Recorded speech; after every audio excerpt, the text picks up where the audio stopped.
Louvado seja nosso Senhor Jesus Cristo, para sempre seja louvado com nossa Mãe Maria Santíssima. Salve Maria. Dando continuidade à meditação da preparação para a morte do livro de Santo Afonso, nós vamos meditar hoje no capítulo 21 e 22, que vai falar da vida infeliz dos pecadores e da vida ditosa daqueles que amam a Deus. Vai dizer o Salmo, muita paz para aqueles que amam tua lei. Primeiro ponto, ele vai dizer assim, que nessa vida todo homem se esforça pela paz, mas Deus só dá a paz para aqueles que são os seus servos. Só em Deus o homem pode encontrar a sua felicidade e o seu repouso. Um ser irracional, um cavalo, um burro, um leão, qualquer ser irracional, ele é criado para os gozos materiais, ele é criado para essa terra, e ele vai encontrar a sua satisfação aqui. O burro, quando encontra o feno, ele está feliz. O leão, quando ele encontra a sua presa, ele está feliz. O cachorro, quando corre, quando brinca com a sua bola, quando ele come, ele está feliz. O homem não.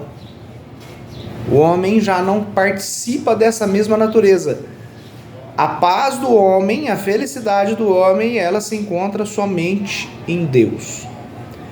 Nosso Senhor, quando nos evangelhos, Nosso Senhor propõe aquela parábola do rico que teve uma grande colheita, Nosso Senhor chama aquele rico de louco.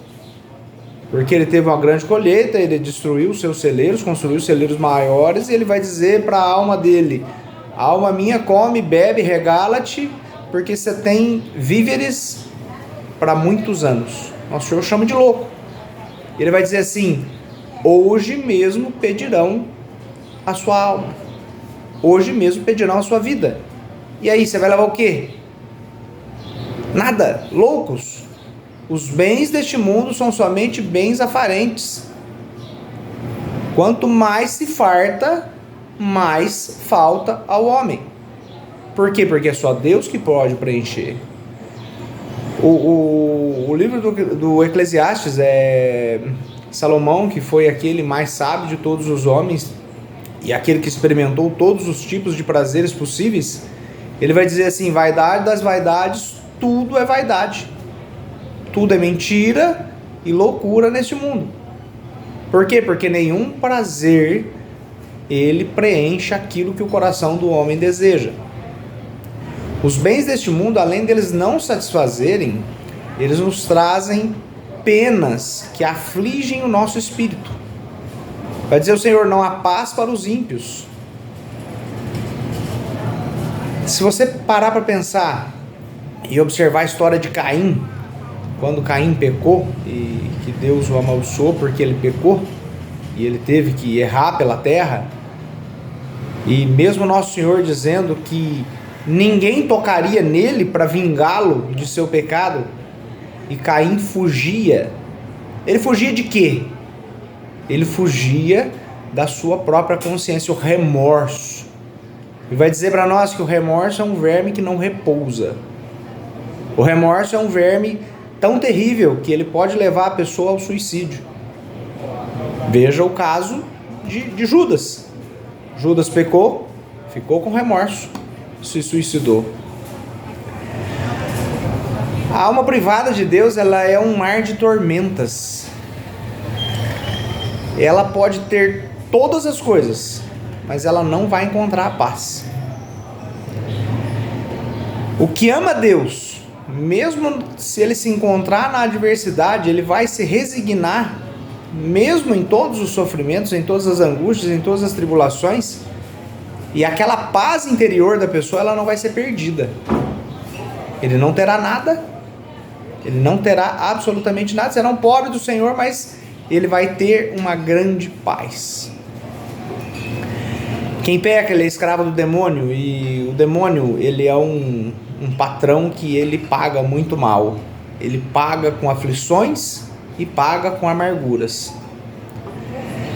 Foi perguntado uma vez para um santo não me recordo o nome, foi perguntado para ele se era difícil ir para o céu. E ele respondeu assim: para ir para o céu é fácil, difícil é você ir para o inferno, porque dá muito trabalho você ir para o inferno. E Santo Afonso ele vai dizer algo para nós aqui nesse sentido mesmo. Quantos não seriam santos se aquilo que essas pessoas sofreram para as coisas deste mundo elas tivessem sofrido por causa de Deus? No final elas vão observar: se eu tivesse trabalhado para Deus, todo esse trabalho que eu tive para conseguir as coisas materiais que nada valem, eu teria sido um santo. É terrível pensar nisso, né?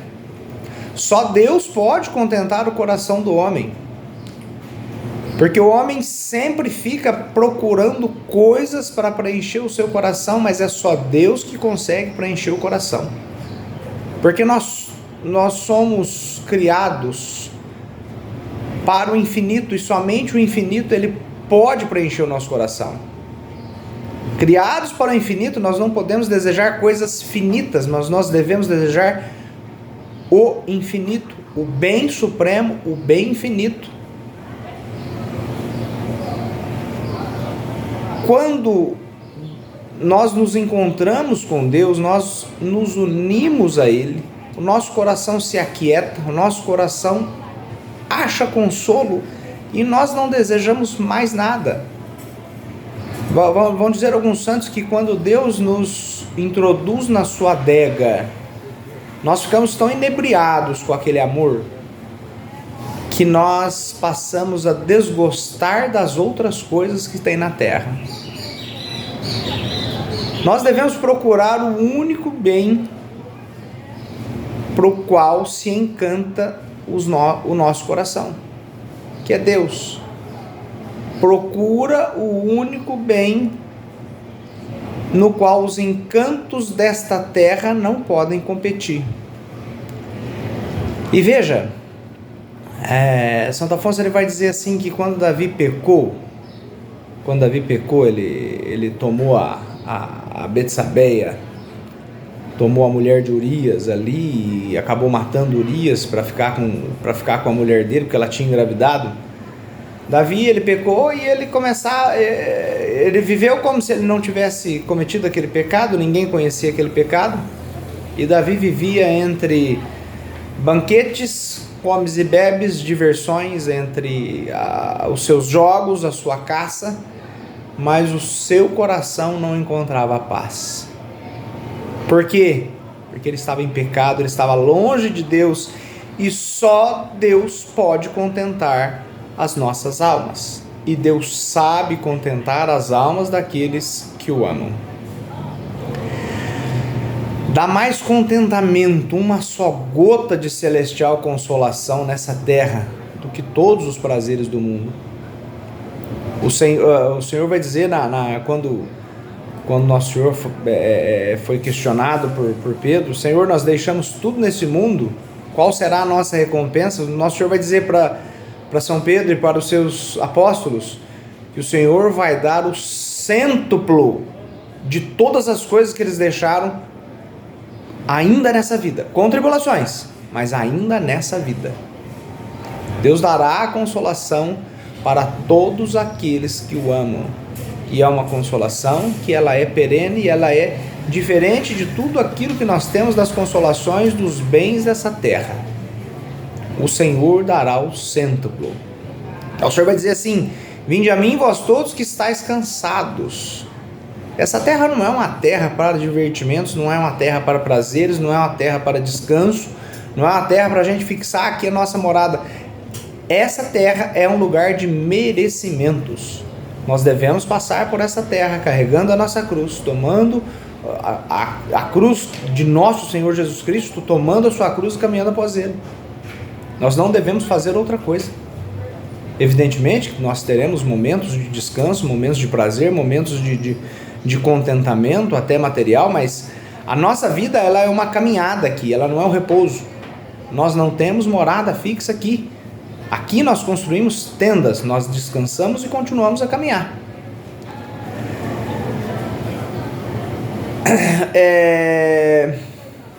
Vai dizer também Santo Afonso que o amor de Deus ele é semelhante ao mel que sai dos favos, aquele mel que torna doce as coisas amargas. Quem ama Deus, a alma que ama Deus, ela consegue gozar nas próprias tribulações. E isso agrada a Deus. Provai e vede quão suave é o Senhor. Trilhe os meios corretos. Trilhe os caminhos de Deus e você vai ver que em pouco tempo Ele vai nos introduzir nessa doce via, Ele vai dar os doces consolos para nós. Pode demorar um pouco, mas normalmente em pouco tempo nós conseguiremos experimentar as delícias do Senhor, nós conseguiremos experimentar a suavidade do Senhor. Experimente e compreenda quanto e como Deus sabe contentar uma alma que o ama. E o capítulo 22 ele vai dizer para nós dos maus hábitos. Isso é terrível, nós falamos na reunião de ontem, né, sobre os maus hábitos. O ímpio, depois de ter caído no abismo dos pecados, tudo despreza, vai dizer Provérbios 18:3. Grande é a nossa desventura com a propensão para o pecado. Grande. A nossa tendência do pecado ela é uma grande tristeza e desventura para nós.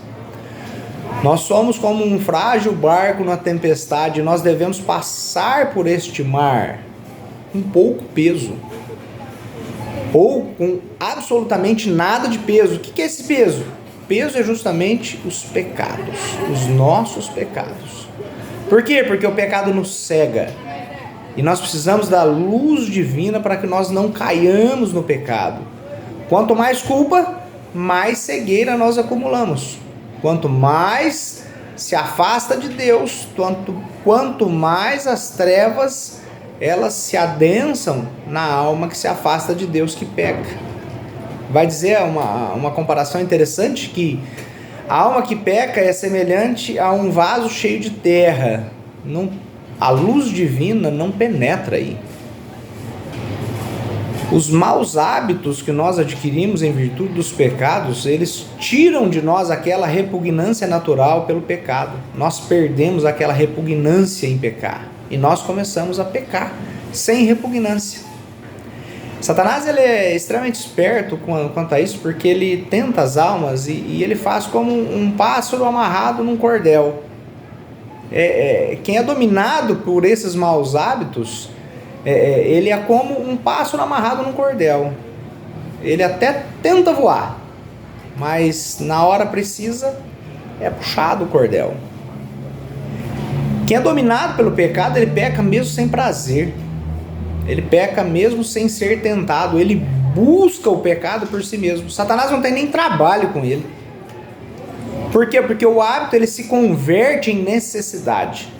O hábito ele se converte como se fosse uma segunda natureza. Os escravos do pecado, eles trabalham pelo pecado sem paga, sem prazer e sem desejo. Porque se tornou um hábito, se tornou uma natureza. Tudo ele vai desprezar, inclusive a Deus. Ele dá até aquele exemplo do abutre, né? O abutre, ele não deixa o cadáver mesmo quando ele vê a aproximação do seu algoz. Ele prefere morrer do que deixar o cadáver. E ele vai dizer assim que em geral é inútil rezar por esse tipo de pecador, esse pecador por hábito. É só preciso chorar a sua sorte. Porque eles praticamente já estão condenados para o fogo do inferno. Lógico, existe a exceção, mas em geral é inútil rezar por esse tipo de pessoa. Somente chorar a sua sorte. Somente o milagre da graça é que eles conseguirão, somente por um milagre da graça é que eles conseguirão sair disso. Eles vão ver a sua loucura, sim, no dia da morte. Quando eles acordarem e abrirem os olhos e verem que estão no inferno. Eles vão ver a grande loucura que eles cometeram nas suas vidas. E uma das consequências do mau hábito é que ele endurece o coração. E esse endurecimento do coração ele é justamente um castigo pela resistência que essas almas impuseram à graça de Deus. Nosso Senhor vai, Santo Afonso, ele vai dizer que Deus tem misericórdia de quem quer e ele endurece o coração de quem ele quer. É um desígnio de Deus, é uma medida de Deus, e é justa essa medida de Deus. A gente não compreende, mas é uma medida justa. O pecador por hábito, ele não tem mais sentimentos, ele endureceu o seu coração, ele despreza tudo. Ele não se comove nem com as catástrofes, nem com as mortes repentinas. Eles apenas repousam num sono repugnante de morte. Eles não têm mais remorso, não têm mais vergonha. É como um porco que se rola na lama. É como um cão que volta ao vômito.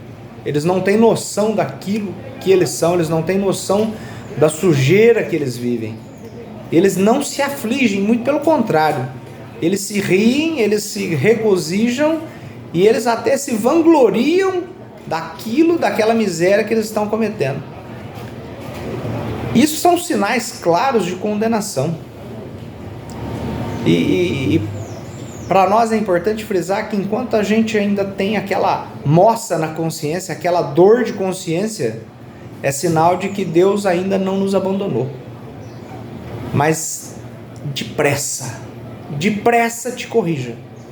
É necessário que você tenha pressa para se corrigir, para se arrepender e para fazer penitência. A alma, ela é privada da luz e no final ela vai ter uma morte má. O justo sempre trilha o caminho reto. O pecador por hábito, ele sempre tende a envelhecer no pecado que ele está cometendo. A alma privada da graça, ela normalmente não consegue se abster de deixar de cometer novos pecados. Seguirá quando velho o caminho que tomou quando jovem. Vai dizer para nós os livros da sabedoria. É de pequenino que se torce o pepino, como diz o ditado, né? E aquele caminho que você tomou como jovem é o mesmo caminho que você vai seguir como velho. É difícil você mudar a direção, né? Santo Afonso, ele vai dizer para nós assim que quando se tem uma ferida, quando você é ferido pelo pecado, por um pecado, você ainda tem força para você reagir. Mas se você tem várias feridas de pecado, você vai perdendo as suas forças, você vai desfalecendo até que você morra. Ainda é possível. Mas assim, quando você tem um mal gravíssimo, é necessário que você tome remédios e medidas heróicas. Nós não devemos jamais esperar um milagre da graça. Nós não devemos jamais contar com o milagre da graça. Nós precisamos tomarmos a decisão radical de tomar esse remédio amargo, de tomar essa decisão difícil, porque é a nossa alma que está em jogo. É preciso que nós evitemos toda ocasião, é preciso que nós resistamos a todas as tentações, é preciso que a gente se confesse com regularidade, que nós façamos as leituras espirituais, as leituras da Bíblia, especialmente que nós nos consagremos a Maria, que nós nos encomendemos a Maria, porque ela toma conta da nossa salvação. Domina-te, emprega violência nesse domínio. Essa violência, o reino dos céus, ele é tomado por aqueles que são violentos, e é esse tipo de violência que o Evangelho quer dizer. Sai do sepulcro. Assim como Lázaro, como Nosso Senhor chama Lázaro, Lázaro, sai do sepulcro, sai dessa vida, converte-te agora, volta para a vida da graça, sai dessa morte, porque depois pode não haver mais tempo. Louvado seja nosso Senhor Jesus Cristo, para sempre seja louvado com nossa Mãe Maria Santíssima.